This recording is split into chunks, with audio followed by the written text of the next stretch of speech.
Osama bin Laden is not an easy subject. Characterizations of him vary wildly. The most common, because it's the official narrative of cardboard cutout simplicity, is that he's the world's #1 villain, the diabolical mastermind behind the events of September 11th. Another view, Osama is the conscience of Islam. Well, globally, Osama is like a Rorschach ink blot. His character and role morph into what various publics project upon him, based on what they're led to believe. Take books. There's an adage you can't tell a book by its cover. Maybe so, but you can tell it by its index. Bin Laden, the man who declared war on America, is by Joseph Bodansky, former senior consultant to the Pentagon and U.S. State Department. Bodansky explains a vast global conspiracy, it says in the foreword. The index entries on bin Laden in this 440-page book run almost 2 pages. But there are just 4 references to the CIA, mostly brief, and they reveal nothing. Yet the decades-long $8 billion CIA covert operation in Afghanistan was also its largest ever, according to numerous sources, including journalist John Cooley in his book, Unholy Wars, Afghanistan, America, and International Terrorism. Contrast the Bodansky book with this one, Taliban, by Ahmed Rashid. He's a Pakistani journalist who's covered Afghanistan for 21 years. In his index are 8 entries about bin Laden and 11 about the CIA. Now back to bin Laden. What do most sources agree on? We know bin Laden is born in Saudi Arabia in 1957. Okay, we're not sure about the year. His father becomes a close friend of the king and fabulously wealthy. Bin Laden Corporation becomes one of the largest construction companies in the Middle East. In this business, you're dealing with the Pakistani intelligence, the ISI, Saudi intelligence, the CIA. With his family's blessing, Osama becomes closely associated with the CIA in the Afghan war against the Soviets. Bin Laden Corp, Ahmed writes, built major training camps for the CIA. In 1986, he helped build the Coast Tunnel Complex, which the CIA was funding as a major arms storage depot, training facility, and medical center for the Mujahideen. At this point, bin Laden's story, like Stephen Leacock's horse, rides madly off in all directions. My questions: did he turn against the CIA? Maintain ties while making anti-American statements? Was he manipulated? Former associates describe him as deeply impressionable, always in need of mentors. Rashid writes, "You're forced to turn to a larger canvas." As in the final draft of this to-be-published book, The War on Freedom, Causes and Consequences of 9/11, by Nafiz Ahmed, Executive Director of the Institute for Policy Research and Development in Brighton, England. He's an Oxfam campaigner who specializes in writing international reports on human rights. News of his reports have been carried by Reuters, Associated Press, The Guardian, The Independent, The Jewish Chronicle, and the London Jewish News. Ahmed writes that bin Laden is merely a piece in a chess game.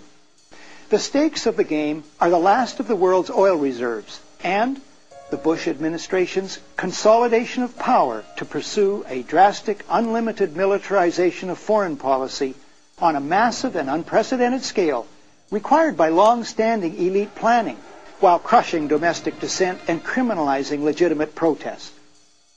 I believe that if we shrink from testing Ahmed's overview and accept only the headlines of the day, we will fail to see the forest for the trees. The USA helped recruit, train, and equip thousands of killer mujahideen in the anti-Soviet war. Ahmed's book and other evidence shows the recruiting of and training of terrorists, including those in Al-Qaeda, has continued for years.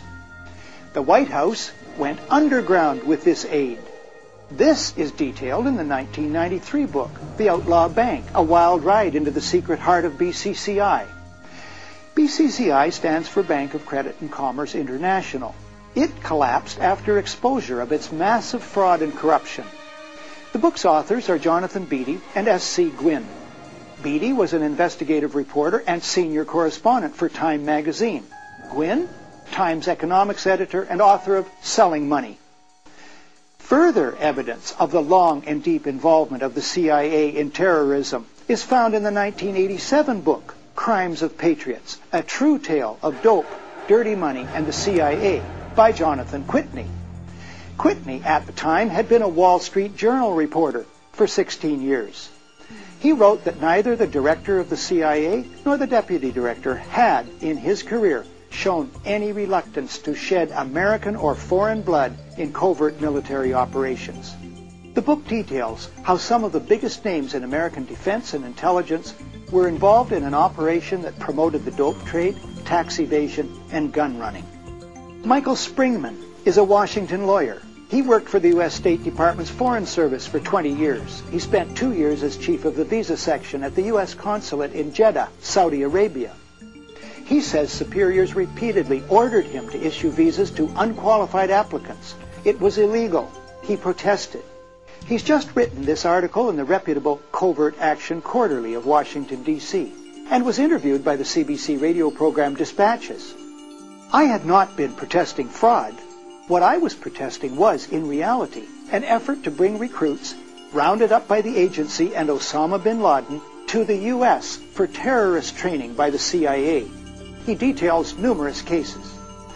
The State Department did not run the consulate in Jeddah. The CIA did.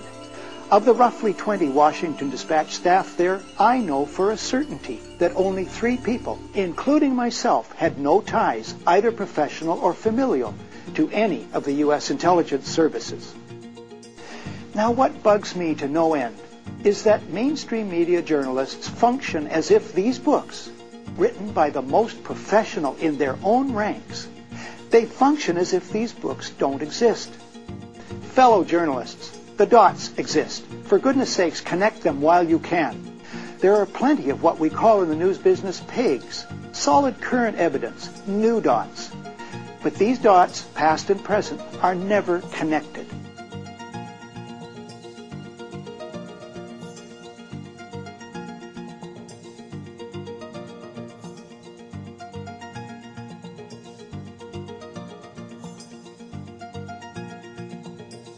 Though, as always, the intelligence community has gone almost immediately to Osama bin Laden as a principal suspect.